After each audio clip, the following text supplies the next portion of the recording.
Pakistan cricketer అబ్రార్ని కొన్నందుకు Sunil Gavaskar చాలా fire అయ్యాడండి. India మొత్తం fire అవుతుంది అనుకోండి.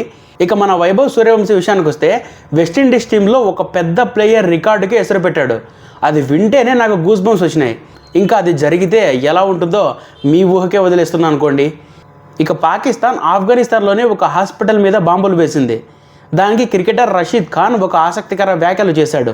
అవేంటో కూడా ఈ వీడియోలో మాట్లాడుకుందాం. ఫ్రెండ్స్, మనది కొత్త ఛానల్. మన ఛానల్లో డైలీ ఇలాంటి ఒక ఇన్ఫర్మేటివ్ వీడియో మీకోసం తెస్తాను. దానికి నాకు మీ సపోర్ట్ కావాలి. ఇలాంటి ఎన్నో వీడియోల కోసం మన ఛానల్ని లైక్ చేసి సబ్స్క్రైబ్ చేసుకోండి.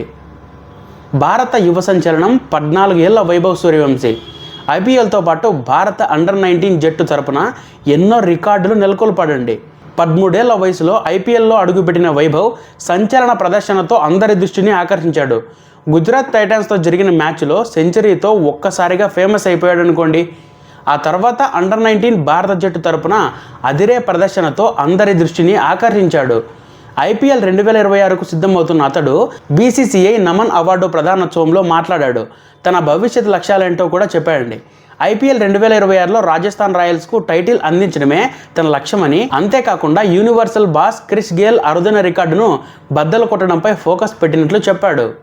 ఆటపైనే తన దృష్టి ఉంటుందన్న వైభవ్ బయట జరిగే చర్చ గురించి అస్సలు పట్టించుకోనని పేర్కొన్నాడు. ఒక ఆటగాడిగా నేను ఏం చేయగలనో దానిపైనే ఫోకస్ చేస్తా. మైదానంలో మెరుగైన ఆట తీరు కనబరిస్తే ఆటోమేటిక్గా మనపై అందరి దృష్టి ఉంటుంది. మనం అనుకున్నట్లు ఆడకపోతే బయట ఎంతోమంది ఏమేమో అనుకుంటారు. వాటిని నేనెప్పుడూ లెక్క చేయను, పట్టించుకోను. గేమ్ పైనే ఫోకస్ చేస్తా. తొలిసారి నేను ఆడిన అండర్-19 ప్రపంచ కప్ ఫైనల్లో సెంచరీ చేయడం గర్వంగా ఉంది. జట్టు జగజ్జెద్దిగా నిలవడంలో నా వంతు పాత్ర పోషించా. రాజస్థాన్ రాయల్స్కు ఐపీఎల్ టైటిల్ అందించాలి. 2026లో నేను పెట్టుకున్న లక్ష్యాల్లో ఇది కూడా ఒకటి అని వైభవ్ సూర్యవంశీ అన్నాడండి. ఇదే సమయంలో ఒక కీలకమైన ప్రశ్నకు సైతం అతడు బదులిచ్చాడు. ఒకే ఓవర్లో 6 సిక్స్లు, ఐపీఎల్లో fastest century, Chris Gayle 175 runs, వీటిల్లో ఏది నీ టార్గెట్ అని హర్ష భోగ్లే వైభవ్ను అడిగారు. దానికి ఏమాత్రం సంకోచించకుండా క్రిస్ గేల్ 175 రన్స్ రికార్డును బ్రేక్ చేయడమే తన లక్ష్యమని వైభవ్ బదులిచ్చాడు. అదే జరిగితే ఇండియాకి అతను మరో క్రిస్ గేల్ అయిపోతాడు అనుకోండి. 2025లో రాజస్థాన్ రాయల్స్ తరపున వైభవ్ సూర్యవంశీ డెబ్యూ చేశాడు. 13 ఏళ్ల వయసులోనే అతడిని రాజస్థాన్ దక్కించుకుంది. 14 ఏళ్ల వయసులో అతడు తొలిసారి ఐపీఎల్ ఆడాడు. ఐపీఎల్ చరిత్రలో సెంచరీ చేసిన అతి చిన్న వయస్కుడిగా నిలిచాడు. అంతేకాకుండా ఈ ఏడాది ప్రారంభంలో ఐసీసీ అండర్-19 క్రికెట్ ప్రపంచ కప్ ఫైనల్లో 175 పరుగులు చేసి భారత్ టైటిల్ సాధించడంలో కీలక పాత్ర పోషించాడండి. ఇక పాకిస్తాన్ క్రికెటర్ను కొనుగోలు చేసిన ఫ్రాంచైజీ నిర్ణయంపై భారత క్రికెట్ దిగ్గజం సునీల్ గవాస్కర్ తీవ్ర అసంతృప్తి వ్యక్తం చేశాడు.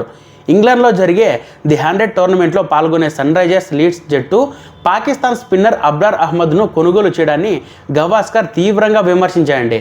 సన్ రైజర్స్ లీడ్స్ ఫ్రాంచైజీకి సహ యజమానిగా ఉన్న కావ్య మారన్ అబ్రార్ అహ్మద్ను భారతీయ కరెన్సీలో సుమారు 2.3 కోట్లకు కొనుగోలు చేసింది. అయితే ఈ నిర్ణయం వెలువడిన వెంటనే సోషల్ మీడియాలో భారీ విమర్శలు వెల్లువెత్తాయి. గతంలో జరిగిన ఉగ్రదాడుల నేపథ్యంలో భారత అభిమానులు ఈ నిర్ణయాన్ని తీవ్రంగా వ్యతిరేకించారండి.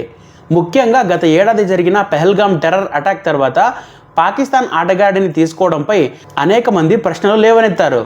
ఈ నేపథ్యంలో గవాస్కర్ తన కాలంలో స్పందిస్తూ భారత్ పాకిస్తాన్ సంబంధాల చరిత్రను మళ్ళీ గుర్తు చేశాడు. ఆయన ప్రకారం 2008 ముంబై అటాక్స్ తర్వాత పాకిస్తాన్ క్రికెటర్లను ఐపీఎల్ నుంచి తొలగించారు.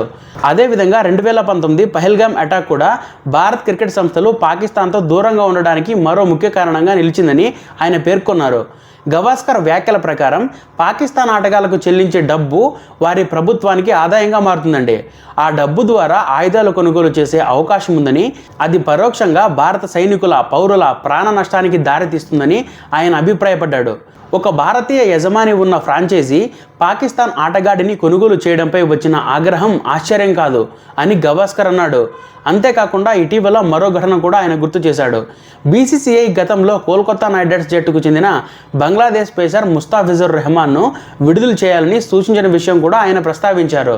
ఇక అబ్రార్ అహ్మద్ కొనుగోలు తర్వాత సోషల్ మీడియాలో తీవ్ర విమర్శలు రావడంతో సన్ రైజర్స్ లీడ్స్ అధికారిక ఎక్స్ ఖాతాను కొంతసేపు డీయాక్టివేట్ చేయాల్సి వచ్చింది.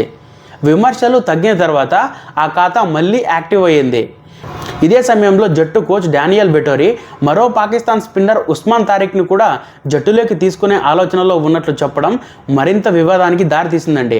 వెటోరీ న్యూజిలాండ్కి చెందినవాడని, భారత్ పాకిస్తాన్ మధ్య ఉన్న పరిస్థితులను పూర్తిగా అర్థం చేసుకోకపోవచ్చని గవాస్కర్ అన్నారు. అయితే భారతీయ యజమానులు మాత్రం పరిస్థితిని అర్థం చేసుకొని అలాంటి నిర్ణయాలను నివారించాల్సిన బాధ్యత ఉందని ఆయన వ్యాఖ్యానించారు. ఇది భారతీయ సంస్థ అయినా, విదేశీ అనుబంధ సంస్థ అయినా యజమాని భారతీయుడే. అయితే ఆ డబ్బు పరోక్షంగా భారతీయుల ప్రాణ నష్టానికి దారితీస్తుంది. ఒక టోర్నమెంట్ గెలవడం భారతీయుల ప్రాణాల కంటే ముఖ్యమా అని గవాస్కర్ ప్రశ్నించాడు. ఈ ప్రశ్న నాకు కూడా సమంజసమే అనిపించింది. మీకేమనిపించిందో కమెంట్లో తెలియజేయండి. ఇక ఆఫ్ఘనిస్తాన్ రాజధాని కాబూల్లో జరిగిన భయానక ఎయిర్ స్ట్రైక్ ఘటన అంతర్జాతీయంగా కలకలం రేపుతోందండి. ఈ ఘటనపై ఆఫ్ఘాన్ స్టార్ స్పిన్నర్ మాజీ కెప్టెన్ రషీద్ ఖాన్ తీవ్ర ఆగ్రహం వ్యక్తం చేస్తూ పాకిస్తాన్పై మండిపడ్డారు. డ్రగ్ రిహాబ్ హాస్పిటల్ లక్ష్యంగా జరిగిన ఈ దాడిలో భారీ ప్రాణనష్టం సంభవించింది. ఆఫ్ఘనిస్తాన్ అధికారిక వివరాల ప్రకారం ఇప్పటి వరకు మరణాల సంఖ్య 400కు చేరినట్లు ధృవీకరించారు. 250 మందికి పైగా గాయపడినట్లు సమాచారం. ఈ ఘటనపై స్పందించిన రషీద్ ఖాన్ ఎలాంటి సందేహం లేకుండా తన అభిప్రాయాన్ని వెల్లడించాడు. పౌరుల ఇళ్లపై, విద్యాసంస్థలపై లేదా వైద్య సదుపాయాలపై దాడి చేయడం అది ఉద్దేశపూర్వకమైనదైనా, పొరపాటున జరిగినదైనా అది వార్ క్రైమ్గానే పరిగణించాలి అని స్పష్టం చేశాడు. ప్రస్తుతం పవిత్రమైన రంజాన్ నెలలో ఇలాంటి ఘటన జరగడం మరింత ఆందోళన కలిగిస్తుందని రషీద్ పేర్కొన్నాడు.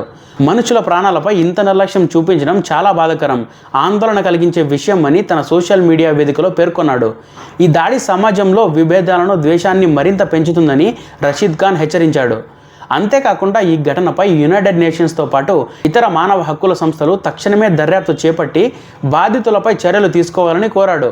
ఈ కఠిన సమయంలో నా ఆఫ్ఘన్ ప్రజలతో నేనున్నాను, మేము మళ్ళీ కోలుకుంటాం, గొప్ప దేశంగా ఎదుగుతాం అని భావోద్వేగంగా పేర్కొన్నాడు. ఇదే ఘటనపై ఆఫ్ఘనిస్తాన్ సీనియర్ ఆల్రౌండర్ మహమ్మద్ నబీ కూడా స్పందించాడు. ఆసుపత్రిలో చికిత్స కోసం వచ్చిన యువకులు ఈ దాడిలో ప్రాణాలు కోల్పోయారని ఆయన పేర్కొంటూ, ఈ రాత్రి కాబూల్లో ఆశలు చంపబడ్డాయి, తమ పిల్లల కోసం తల్లులు గేట్ల వద్ద ఎదురు చూసిన దృశ్యం హృదయాన్ని కలిచివేసింది అని పోస్ట్ చేశాడు. రంజాన్ 28వ రాత్రి జరిగిన ఈ ఘటనలో అమాయకులు ప్రాణాలు కోల్పోవడం ప్రపంచవ్యాప్తంగా తీవ్ర ఆవేదన కలిగిస్తోంది. ఈ ఘటనపై అంతర్జాతీయ సమాజం ఎలా స్పందిస్తుంది అన్నది ఇప్పుడు కీలకంగా మారిందండి.